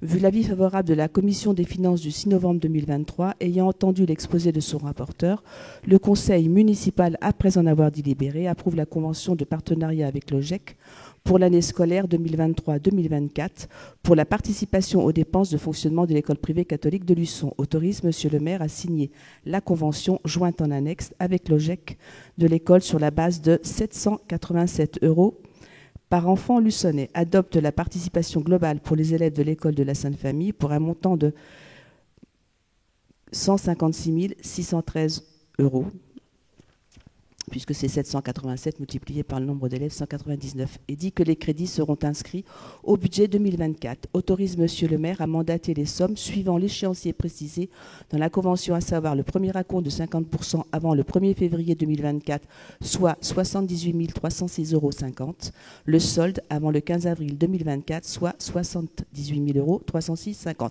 Avant qu'on pose la question, je tiens à vous dire que Monsieur Boucher, on a laissé à 787 €, puisque nous avons dit que lors d'une année d'exercice de la future école Bossir, nous allons recalculer le forfait pour être au plus juste. Peut-être laisser quand même Monsieur Boucher s'exprimer. Oui, merci Monsieur Bonin. Comme chaque année, et en commission finances et en conseil municipal, on fait la même remarque. Logiquement, cette base-là doit être recalculée chaque année. Madame Reculté, conseillère municipale déjà à l'époque, c'était déjà 787 €, donc ça n'a pas évolué depuis quelques années. On attend le recalcul ou le nouveau calcul d'ici donc 2026 normalement. Si je ne me trompe pas, il faut une année complète à l'école Bossir. J'en profite, juste une petite question. Les travaux avancent convenablement à l'école Bossir. La rentrée se fera normalement en septembre 2024 j'ai la là-bas. joie de vous annoncer que le planning du chantier a été fait le 9 novembre. Nous avons eu tous une réunion avec Monsieur le maire et les artisans qui vont donc entreprendre les travaux. Donc on peut considérer que le départ des travaux est établi au 9 novembre 1900. Enfin, voilà. Très bien. Donc l'école... Oui, c'est bien parti. Donc maternelle ira au rez-de-chaussée et peut-être une classe à l'étage, en premier étage. Les autres classes iront au premier ou deuxième. Et quid des étages numéro 2, 3 et 4? Alors il reste un petit peu de place. Ça ne concerne pas mon projet d'école, ça je laisserai peut-être Monsieur le maire. C'est vrai, mais vu que c'est dans le même bâtiment, je me suis dit c'est peut-être le moment de poser la question. Non, pour l'instant, on n'en parle pas encore. On va voir dans les mois qui viennent. Simplement vous dire que vous avez pu le voir dans les décisions, on a 3 lots infructueux pour l'instant, concernant donc le projet de l'école. Ce ne sont pas des lots qui retardent le chantier. Donc le chantier a démarré. La première réunion de chantier donc s'est très bien déroulée, effectivement. Beaucoup de préconisations ont été faites et je pense qu'on a senti une très très belle motivation des entreprises. En tout cas, moi j'ai vraiment confiance. Ils vont essayer de tenir les délais, effectivement, pour être dans les temps sur la rentrée scolaire prochaine. Ça, après, on espère quand même que voilà, il n'y aura pas de surprise, mais on en reparlera bien évidemment au fil de l'eau. Et puis aussi, quand on le pourra, je pense qu'on va attendre 2 ou 3 mois. Après, bien sûr, à nouveau faire venir le comité consultatif pour parler des avancées du projet et de savoir un petit peu où on en est. Voilà. Oui, mais aujourd'hui, on est satisfait. Et puis je pense que la directrice sera certainement quelquefois incorporée dans des réunions pour des choix de couleurs ou de voilà. Donc il y a des choses qu'on verra avec elle. Voilà. Très bien. Avez-vous d'autres remarques? Donc cette délibération, en fait, il n'y a pas de changement parce qu'on est bien sur 199 élèves avec la base de 787, donc pour la somme de 156 613 €. Donc je le soumets à votre vote. Qui est contre? Qui s'abstient? Qui est pour? Voté à l'unanimité. Je vous en remercie. Ensuite, la 14e délibération, c'est le dispositif école cinéma, donc pour les écoles primaires, la participation de la ville, vous savez, au coût de 1 € par séance pour l'année scolaire 2022-2023. Je laisse Fabienne Parpaillon nous la décrire. Merci Monsieur le maire. Donc comme à chaque époque de l'année, donc nous allons donc voter pour cette délibération. Effectivement, la ville participe à 1 € pour les films qui sont vus lors de l'année 2022-2023 par les écoles du centre et l'école Jean Moulin. Vous avez eu cette année de remise les factures qui correspondent justement aux films vus. Donc il s'agit de 516 élèves, donc ça fait 516 € pour l'école du centre, puisque l'école primaire n'a pas du tout participé au dispositif école et cinéma. Donc, vu l'avis favorable de la commission des finances du 6 novembre 2023, ayant entendu l'exposé de son rapporteur, le conseil municipal, après en avoir délibéré, fixe la participation de la ville à 1 € par séance et par enfant, décide que l'aide financière de la ville limitée à 3 projections pour chaque école sera de l'école primaire, donc du centre, de 516 €, soit un total 716 €. Dit que les crédits sont inscrits au budget en cours. Avez-vous des remarques, des suggestions? Non? Très bien. Bon, c'est dommage, il n'y a qu'une seule école cette année qui a participé, mais bon, c'est comme ça. Après, ce sont les choix des enseignants. Voilà, donc je soumets à votre vote. Qui est contre? Qui s'abstient? Qui est pour? Voté à l'unanimité, merci. Excusez-moi, juste une petite remarque. Oui. Désolé, je l'ai oublié. Le tarif va augmenter, si je ne me trompe pas. On en a parlé, nous, en préparation de conseil municipal. Est-ce qu'il est possible que la subvention de la mairie augmente un petit peu? De mémoire, je crois que c'est 1,30 €. Non, Madame Larieux nous en a parlé lors du dernier CE, mais malheureusement, les délibérations ont été faites.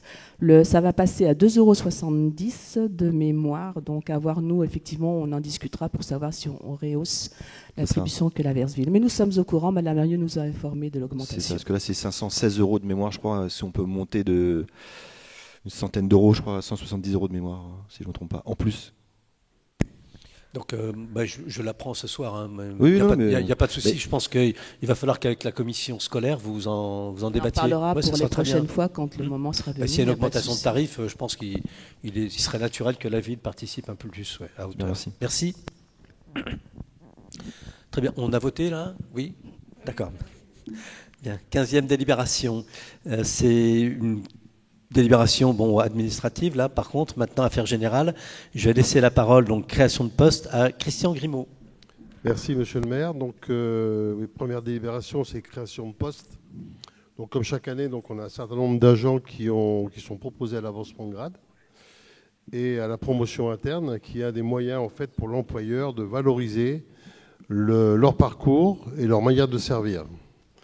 Afin de pouvoir nommer ces agents dans leur nouveau grade, donc il convient de créer des postes au tableau des effectifs, d'assurer une publicité à la création de ces emplois, et s'agissant de la promotion interne, d'assurer également la publicité des vacances d'emploi correspondant aux différents postes non pourvus donc au tableau des effectifs. Et afin de permettre donc une nomination des agents donc concernés au 1er décembre 2023, il convient donc de créer des emplois ci-dessous au tableau des effectifs que vous avez donc sur votre délibération: un poste d'adjoint administratif principal première classe à temps complet, un poste d'ATSEM principal de première classe à temps complet, un poste de brigadier chef principal à temps complet et un poste de technicien donc à temps complet. Donc la suppression, savoir que la suppression des postes précédemment détenus par les agents qui seront promus donc au 1er décembre. Cette suppression sera opérée, donc, si besoin, après l'avis, bien sûr, du comité technique, lors de l'actualisation du tableau des effectifs qui se fera donc au prochain conseil municipal du mois de décembre, comme on fait chaque année. Donc voilà, donc on vous demande d'autoriser, monsieur le maire, et puis de créer donc ces différents postes, ces 4 postes que vous avez sur la délibération, bien sûr, imputation au chapitre 012. Je vais simplement profiter, moi, pour remercier les services RH de la ville de Luçon pour avoir eu dernièrement, et on le reverra, donc je pense, en préparation du budget, ils ont fait un travail remarquable pour faire en sorte qu'au niveau, effectivement, eh bien, donc, de la masse salariale, on puisse être dans quelque chose de tout à fait correct, et ce qui nous aide bien pour la suite. Voilà, non mais franchement, il y a un travail remarquable donc, qui est fait par ce service. Et également par le service financier, bien sûr. Donc, je remercie la directrice qui est présente. Voilà. Avez-vous des remarques, par contre? Non. Donc, je soumets à votre vote cette délibération donc, concernant la création des postes. Qui est contre? Qui s'abstient? Qui est pour? Voté à l'unanimité. Je vous en remercie. La 16e délibération... Alors, ce sont des assurances sur les risques statutaires du personnel et un avenant au contrat de groupe proposé par le Centre de gestion de la Vendée. Je laisse Christian Grimaud de la présenter. Merci, monsieur le maire. Donc, cette délibération donc, concerne les assurances de risques statutaires donc, du personnel. En fin 2021, la ville de Luçon a donc décidé d'adhérer au contrat groupe d'assurance statutaire qui était proposé par le Centre de gestion de la Vendée pour la période 2022-2025. En vue de couvrir tout ou partie de la charge financière liée aux absences pour raison de santé de ces agents. Le contrat souscrit pour la période 2022-2025 concernant les agents affiliés à la CNRACL, qui est la plus grande majorité des agents, prévoit donc dans son article 4 que le taux de cotisation est fixe jusqu'au 31 décembre 2023. L'assureur se laissant la possibilité de réévaluer les taux courant d'année 2023 pour les 2 dernières années du contrat, donc 2024-2025. Pour les agents de l'IRCANTEC, les taux sont fixes pour toute la durée du contrat. Donc, au terme de ces 2 années d'expérimentation de contrat, nous constatons que la sociologie de la couverture de la maladie ordinaire n'est plus la même que pendant la période 2019-2021, qui était aussi la période du Covid, et impacte la collectivité compte tenu de l'application d'une franchise de 15 jours imposée par l'assureur. Le nouveau texte assurantiel aboutit à une augmentation significative de la couverture maladie ordinaire qui risque d'accentuer davantage la charge pour la collectivité. Aussi, il est tout d'abord retenu de retirer la maladie ordinaire des garanties donc, de ce contrat. Par ailleurs, afin de permettre à la collectivité de choisir son mode de couverture le plus adapté à sa sinistralité et maîtriser ses coûts d'absentéisme, l'assureur a fait plusieurs propositions de taux, intégrant ou non la franchise au titre du congé de longue maladie, longue durée, du congé pour accident de service, maladie professionnelle. Donc il convient de noter que la couverture des charges patronales optionnelles dans le contrat n'a pas été souscrite par la collectivité pour limiter le coût de la cotisation. Après l'étude de la sinistralité dans les 2 premières années du contrat, il est proposé de souscrire des garanties et taux tels que détaillés dans le projet de délibération que vous avez, soumise donc à votre approbation et qui comprend donc la suppression en fait de la couverture maladie ordinaire, ce qui signifie que la collectivité est en auto-assurance de ce type de risque, le maintien d'une couverture sans franchise de la longue maladie, grave maladie et des congés pour accidents de service et maladies professionnelles, et le maintien de la couverture pour les congés maternité, paternité et le capital décès. Pour ces 2 catégories, le risque des taux sont faiblement réévalués. Les taux proposés sont maintenus donc pour la durée du contrat restant à courir. Donc en fait, ces taux ont été réévalués et il nous a semblé intéressant de supprimer cette catégorie de maladies ordinaires qui nous coûtait énormément au niveau de la collectivité. Donc on a négocié avec je suis rendu personnellement avec les services au niveau du centre de gestion pour nous faire présenter un petit peu ces nouveaux taux et ces nouveaux contrats, enfin cet avenant sur le contrat. Donc voilà ce que je pouvais dire sur cette. Alors vous avez sur votre tableau là, le tableau des différents risques qui ont été souscrits avec les différents taux. Hein. Donc vous voyez bien que la maladie ordinaire n'y est pas. Donc ce que vous demande, c'est d'adopter les propositions qui sont mentionnées dans cette délibération, de manière à pouvoir faire signer cet avenant pour continuer donc la garantie au niveau de nos agents.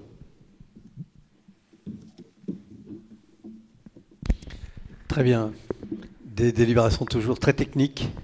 Est-ce que vous avez des remarques concernant celle-ci? Non. En tout cas, là encore, remercier aussi le fait de devoir effectivement mettre en place ces assurances et tout en modifiant parfois effectivement ces conventions, parce qu'il ne faut pas que ça nous coûte aussi, je dirais, des sommes rocambolesques si ce n'est pas nécessaire. Merci en tout cas, Christian, pour le travail réalisé. Donc je soumets à votre vote. Avez-vous, qui est contre, pardon, qui s'abstient, qui est pour? Donc voté à l'unanimité, je vous en remercie. Alors maintenant, c'est la 17e délibération, c'est la formation donc des sauveteurs secouristes du travail, ce qu'on appelle les SST. Donc c'est une convention cadre de prestations donc en lien avec la communauté de communes Sud-Vendée Littoral. Je laisse Christian nous présenter la délib. Merci Monsieur le maire. Donc oui, effectivement, formation dans les SST, sauveteurs secouristes du travail. Donc en application d'une circulaire ministérielle de l'action et des comptes publics du 2 octobre 2018 visant à généraliser auprès des agents publics la formation aux gestes de premier secours, la ville de Luçon a proposé dès 2019 de former ses agents volontaires en initial et en recyclage à la formation SST. Donc plus de 80 agents ont été formés donc entre 2019 et 2020. Avec la période Covid, puis le départ de l'assistant prévention qui animait donc ces formations, celles-ci se sont arrêtées et la ville doit désormais proposer un recyclage à un certain nombre d'agents. Donc la communauté de communes propose à toutes ces communes donc, qui sont membres des formations sauveteurs secouristes du travail à destination des agents communaux. Donc il s'agira de prestations payantes assujetties à la TVA, conformément au taux en vigueur, de 24 € par jour et par agent, comme vous l'avez mentionné dans la délibération. La formation donc, sera dispensée donc, par l'assistant prévention de la communauté de communes. À noter que cette intervention vient en complément de la mission d'assistant prévention qu'elle réalise à raison d'une journée par mois à la ville pour 2023. Vous savez, on avait passé une délibération avec une convention avec la communauté de communes pour cet assistant prévention qui est chargé essentiellement de mettre à jour en fait le document unique qui était nécessaire et qui est en fait l'action essentielle, je dirais prioritaire pour notre collectivité. Donc afin de mettre en œuvre ce dispositif de formation, il convient donc de délibérer sur la signature d'une convention cadre avec la communauté de communes jointe en annexe du projet de délibération que vous pouvez trouver sur votre document, qui définit donc les conditions dans lesquelles se réalisent ces différentes prestations de services. Ensuite, au terme d'un recensement précis des besoins, 2 conventions particulières seront établies entre les 2 parties pour chaque session de formation organisée donc, pour les agents de la ville. Donc on vous demande d'approuver donc, cette convention cadre de prestation de services, donc SST, autoriser donc Monsieur le maire ou son représentant donc, à signer la dite convention et à signer également les conventions particulières à venir dont le modèle figure en annexe de la présente délibération. Merci. Avez-vous des remarques sur la formation des agents? Il y en a beaucoup de formés déjà, mais il faut continuer quand même à former ou bien faire ce qu'on appelle du recyclage. Se reformer à nouveau régulièrement pour apprendre les bons gestes. Merci. Avez pas de remarques particulières? Je le soumets à votre vote. Qui est contre? Qui s'abstient? Qui est pour? Voter à l'unanimité. La 18e délibération, là on passe dans quelque chose de tout à fait différent. C'est la convention de partenariat entre la ville de Luçon et l'association du comité des fêtes de la ville pour l'organisation du marché de Noël 2023. Donc je vais laisser Olivia nous présenter cette délibération. Merci, Monsieur le maire. C'est une délibération donc, que l'on met en place tous les ans. Donc, il n'y a pas de changement pour cette année. Considérant que l'association Comité des Fêtes de la ville de Luçon a pour objectif d'animer et mettre en valeur la ville, en particulier sur les plans artistiques et culturels, attendu que dans ce cadre, elle participe chaque année aux côtés de la ville à l'organisation d'un marché de Noël qui rassemble artisans, commerçants, animations et artistes locaux. Cette action concourt au rayonnement économique local ainsi qu'à l'animation et au dynamisme du centre-ville. La municipalité apporte son soutien à la manifestation Marché de Noël 2023 par la mobilisation de différents moyens logistiques. Donc vous avez donc cette convention en piège en annexe. Considérant la volonté de la commune de soutenir les dispositions qui visent à encourager et à dynamiser le commerce de proximité, qu'il existe un intérêt communal à permettre la réalisation de la manifestation Marché Noël 2023, vu l'avis favorable de la Commission des finances du 6 novembre 2023, ayant entendu l'exposé de son rapporteur, le Conseil municipal, après en avoir délibéré, approuve les termes de la convention de partenariat entre la commune de Luçon et l'association Comité des Fêtes de la ville de Luçon pour l'organisation du Marché Noël 2023, autorise Monsieur le maire ou moi-même, adjointe au maire, à signer la dite convention ou tout document afférent à ce dossier.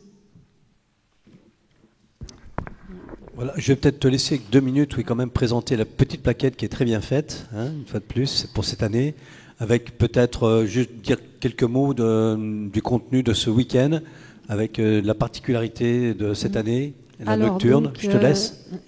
Si vous ne l'avez pas reçue, vous allez donc recevoir cette petite plaquette, donc distribuée donc dans les boîtes aux lettres de tous les Luçonnais.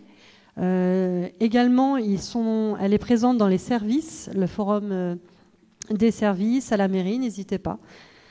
Donc, le marché Noël est toujours donc, le premier week-end du mois de décembre, comme tous les ans également. Et il a différents emplacements. Vu le succès au niveau de la place Leclerc, ce petit marché, entre guillemets, qui faisait village, donc on a réitéré, vu le bilan de l'année dernière. La rue Georges Clemenceau sera animée par 2 grandes animations, donc par l'ACAP, donc l'association des commerçants, donc on va parler après pour la prochaine délibération. Et on retrouve toujours donc au profit du Téléthon, place Richelieu, place des Acacias, des animations, grâce à l'association donc l'Amicale des Vauquins, donc qui est le référent. Donc en animation, on peut retrouver donc toujours les exposants place Leclerc, les 75 exposants, avec donc pour le samedi et dimanche, je ne vais pas tout vous citer comme animation, mais des pistes de luge, snowboard mécanique, biathlon laser, des télécabines photo-souvenirs, manège à l'ancienne. À 11h, il y a donc l'inauguration. N'hésitez pas à venir à l'inauguration donc le samedi.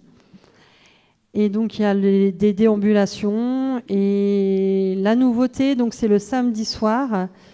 On fait un petit peu plus tard. Le comité des fêtes fait une animation jusqu'à donc 21h pour une fin à 21h30.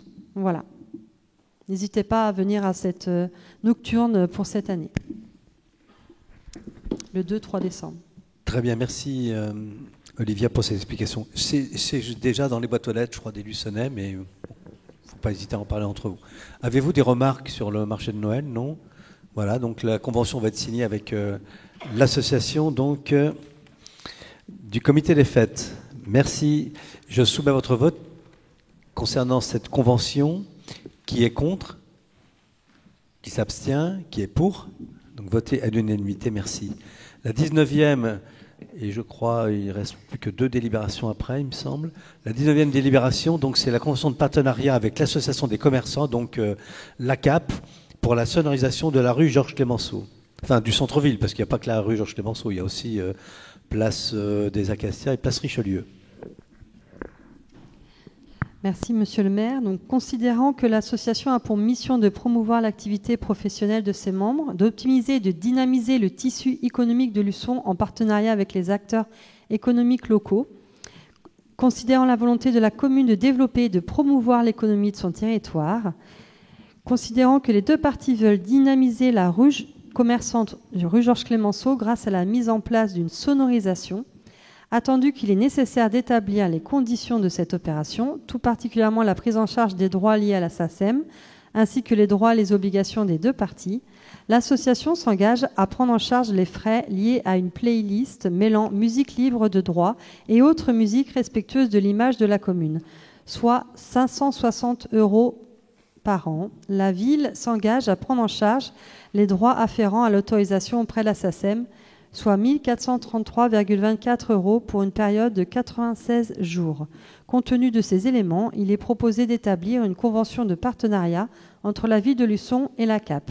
Vu l'avis favorable de la commission des finances du 6 novembre 2023, ayant entendu l'exposé de son rapporteur, le conseil municipal, après en avoir délibéré, approuve les termes de la convention de partenariat avec la CAP pour 1 année à compter de la date de la signature de la dite convention, autorise Monsieur le maire ou moi-même à signer la convention avec la CAP, si jointe en annexe. Dit que les crédits seront inscrits au budget 2024. Bon, bien évidemment, il y a eu une concertation avec la CAP pour mettre en place cette organisation. J'aimerais bien que, si l'année prochaine on doit la reprendre, cette délib, la sonorisation ne se limite pas à la rue Georges Clemenceau. Il y a quand même la place Richelieu, il y a la place d'Acacia, on va jusqu'à la place du Minage. Donc c'est quand même important. Voilà. Là, je ne sais pas ce qui se passe, je n'ai plus d'ordinateur, je m'en excuse. Oui, parce que j'ai un problème. Il vient de s'éteindre. Voilà, donc avez-vous des remarques particulières? Non? Il fonctionne bien? Bon, tant mieux. Donc je soumets à votre vote. Qui est contre? Qui s'abstient? Qui est pour? Merci, à l'unanimité. Oui, je ne sais pas ce qui s'est passé. J'ai un bug. Ça revient. La délibération suivante, pardon, c'est... Donc ça, on vient de la faire, c'est juste après. Oui, mais c'est juste après. C'est François. Ah oui, c'est François. Pardon, excusez-moi. Donc c'est la convention de fixant la participation financière de la communauté de communes Sud-Vendée littorale dans le cadre du programme Être et Apprendre, effectivement, pour soutenir les activités sportives et éducatives en milieu scolaire. Je laisse François nous la présenter. Merci. Excusez-moi. Merci, monsieur le maire. Donc, vu le Code général des collectivités territoriales, vu le Code de l'éducation, notamment les articles dont je vous fais grâce des articles, le Code du sport et notamment l'article 1100-1, considérant l'intérêt de mettre à disposition des éducateurs sportifs pour la mise en œuvre des programmes scolaires obligatoires d'éducation physique et sportive dans les écoles, maternelles et primaires, publiques et privées, afin d'apporter une compétence technique complémentaire à la compétence pédagogique des enseignants. Considérant que la communauté de communes Sud-Vendée littorale souhaite, dans le cadre de son programme Être et Apprendre, soutenir la ville dans les actions sportives et éducatives en milieu scolaire, vu l'avis favorable de la commission des finances du 6 novembre 2023, ayant entendu l'exposé de son rapporteur, le conseil municipal, après en avoir délibéré, approuve les termes de la convention du programme Être et Apprendre pour l'année scolaire 2023-2024 et autorise monsieur le maire ou moi-même donc à signer la convention de coopération entre la communauté de communes Sud-Vendée littorale et la ville de Luçon pour les interventions en milieu scolaire, activité EPS. Donc il s'agit en fin de compte d'un soutien financier de la communauté de communes à hauteur de 2 750 €. Bon, il y a une petite coquille dans dans la convention. Mais il s'agit bien de 2 750 €. En fin de compte, donc c'est un soutien financier sur les interventions scolaires que les éducateurs de la ville, à savoir donc Isabelle et Michael, font depuis déjà maintenant quelques années. Voilà. S'il y a des questions, je suis prêt à vous répondre.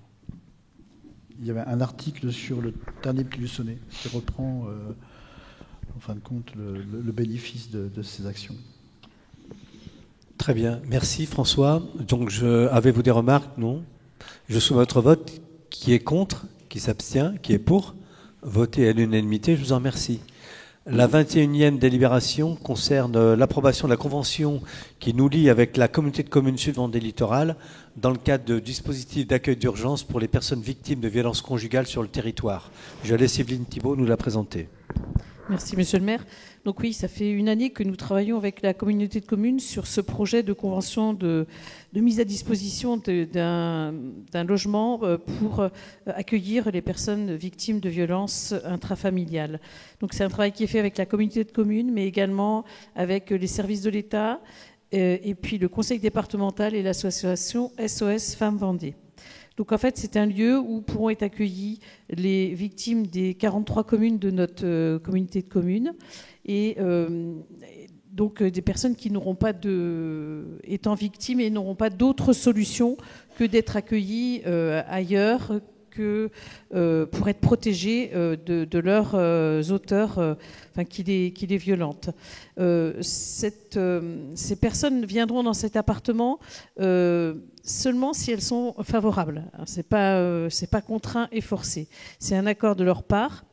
Il faut savoir que sur les 43 communes, il y a 2 référents élus par commune et 8 sur notre commune qui ont suivi des formations qui ont été données soit par SOS Femmes Vendée ou soit par notre agent police municipale qui est habilité à donner ce genre de formation pour guider un petit peu sur comment on se comporte avec ces personnes qui sont victimes, puisqu'en fait, c'est des personnes qui sont en état de choc et qui ont besoin d'entendre du soutien, du réconfort. Il y a des choses à dire, il y a des choses à ne pas dire. Donc, 2 élus par commune, plus nous, 8 adjoints sur notre collectivité, ont eu cette formation et donc sont plus armés pour accueillir ces personnes victimes, en sachant que c'est toujours très compliqué d'être présent et accueillant auprès de ces personnes-là. Ce sera donc l'élu d'astreinte de notre collectivité qui aura l'appel soit de la gendarmerie, puisque les prescripteurs, c'est soit la gendarmerie, soit l'hôpital ou un élu d'une des communes, en fait. Et l'élu d'astreinte ira accueillir la victime avec l'élu concerné ou la gendarmerie pour l'installer dans cet appartement qui bien sûr reste secret et confidentiel puisque c'est avant tout pour protéger les victimes. Mais c'est un travail intéressant qui a été fait avec les services de la communauté de communes, le département puisqu'on travaille avec les assistantes sociales puisqu'il y aura un suivi qui sera enclenché aussitôt après cette prise en charge de la victime, dès le lendemain en fait. C'est un travail qui se fait également parce que si c'est dans la journée, nous c'est le CCAS avec notre conseillère en économie sociale et familiale qui assureront le relais auprès l'accueil et après le relais auprès des services de la maison départementale des solidarités des familles. Et puis donc SOS Femmes Vendée qui après pourra assurer le suivi puisqu'il y a un suivi particulier pour pouvoir soit réintégrer leur domicile ou trouver un autre logement. Donc voilà, il y a tout un travail de transversalité avec les différents partenaires qui est vraiment très intéressant et qui permet vraiment de sécuriser les victimes. Donc je crois qu'on peut se féliciter d'avoir réussi enfin à signer cette convention avec la communauté de communes et puis nos autres partenaires. Elle va être signée très bientôt, là, le 27. Monsieur le préfet se déplace à Luçon pour signer cette convention. Merci Evelyne. Avez-vous des remarques? Non? Donc bien sûr important sur le territoire d'avoir au moins un lieu d'accueil discret et puis sécurisé et qui est, on peut le dire, tout à fait adapté à recevoir effectivement une, voire des personnes avec des enfants. Oui, parce qu'en fait, fait, voilà, c'est un logement où éventuellement on peut recevoir 2 victimes différentes. S'il y a 3 chambres, donc en fait, il est possible de recevoir 2 victimes de familles différentes. Il y a une cohabitation qui est possible. Voilà, donc on le soumet à votre vote. Qui est contre, qui s'abstient, qui est pour, voter à l'unanimité. Je vous en remercie. Donc je crois que c'est la dernière délibération d'ailleurs, c'est la 22e. C'est la signature de la charte d'éco-exemplarité pour la réduction des déchets sur le territoire du Sud-Vendée littoral. C'est tout un programme. Je vais laisser Francis Villemot, qui est donc le délégué en fait sur cette compétence déchets sur la ville de Luçon, nous en parler. Merci Monsieur le maire. En fait, cette charte, c'est l'engagement de la commune à porter une dynamique éco-exemplaire pour réduire, mieux trier et valoriser les déchets de la collectivité. À travers cette charte, la commune s'engage sur un socle commun, définir un binôme élu-agent référent, sensibiliser l'ensemble des équipes à la réduction des déchets, assurer un tri exemplaire au sein des collectivités et proposer des solutions de tri aux usagers qui utilisent les équipements communaux lors de manifestations.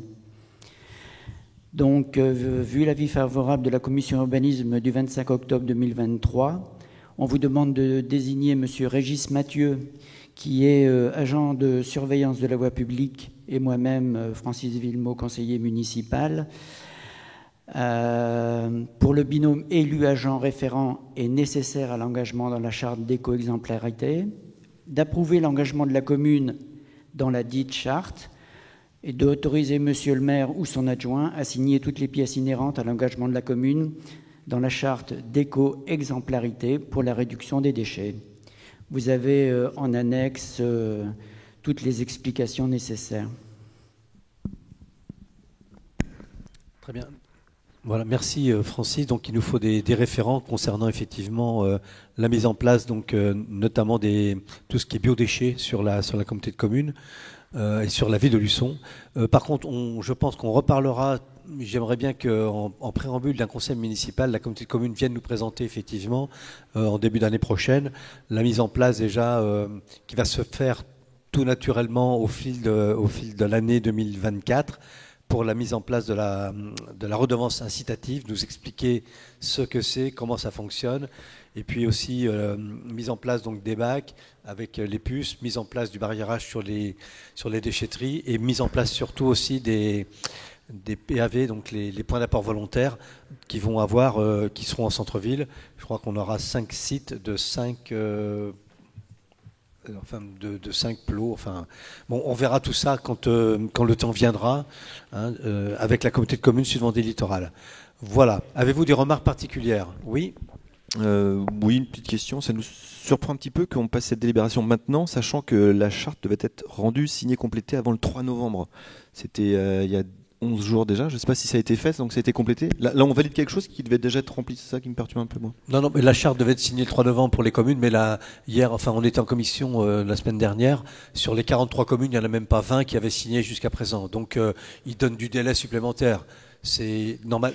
Il aurait fallu, pour bien faire, que au terme effectivement du début novembre, tout soit engagé, mais ça a pris du retard pour toutes les communes. Puis elles délibèrent, pareil, pas forcément toujours à la bonne date, quoi. Donc comme nous, donc c'était prévu le 14 novembre, on les a prévenus qu'on leur rejoindrait effectivement cette charte signée la semaine prochaine. Voilà. D'accord. Sinon, les citoyens ont reçu dans leur boîte aux lettres le questionnaire de la Comcom, là. J'ai pas la date limite en tête, je ne sais pas quand est-ce qu'il faut la rendre. J'ai eu beaucoup de remarques, nous avons eu beaucoup de remarques de remontées des citoyens. Ça serait bien qu'on explique un petit peu cette redevance incitative là. C'est ça. Par le petit Luçonnais, faire vraiment quelque chose. Là, vous ferez des rencontres citoyennes la semaine prochaine. Je pense qu'il y aura des questions là-dessus. Beaucoup de gens sont inquiets de ce qui va de ce qui se trame et de ce qui va se passer d'ici 2026. Complètement. C'est pour ça que on va pas en débattre ce soir, mais ça sera bien effectivement. C'est ce que je disais, qu'on est en présentation, en préambule d'un conseil municipal. Si on a un conseil municipal qui ne sera pas trop chargé, de pouvoir effectivement avoir une présentation par la communauté de communes de ce qui va se passer, notamment, 2024, c'est on va dire une année de préparation, mais l'année 2025, alors ce qu'on appelle l'année blanche, hein, où les gens donc vont simuler, vont faire les gestes qu'ils pensent faire, et à partir de là, on leur dira, ben voilà, voilà ce que vous avez fait cette année en fonction des déchets que vous avez mis, ça vous aurait coûté tant si la redevance ainsi était mise en place. Et bien sûr, à compter du 1er janvier 2026, ce sera effectivement effectif. Mais tout ça, il faut l'expliquer. Et c'est vrai que c'est quelque chose d'assez technique aussi. Et je pense que ça va être nécessaire que la communauté de communes vienne nous présenter ce dispositif. En tout cas, l'enquête, pour l'instant, donc pendant tout le mois de novembre et décembre, elle est sur Luçon. Vous y répondez soit par Internet, si vous le pouvez. Si vous ne pouvez pas, de toute façon, si vous n'avez pas répondu par Internet, la communauté de communes va venir chez vous pour effectivement savoir quels sont vos besoins en bac, de façon à pouvoir, justement, dans l'année 2024, soit vous changez votre bac ou conserver votre bac, mais en tout cas, lui mettre une puce sur le bac et vous donner le fameux... La fameuse carte électronique qui pourra donc ensuite vous permettre d'avoir accès en déchetterie. Voilà, mais de tout cela, on en reparlera très vite. Merci. D'autres remarques? Non?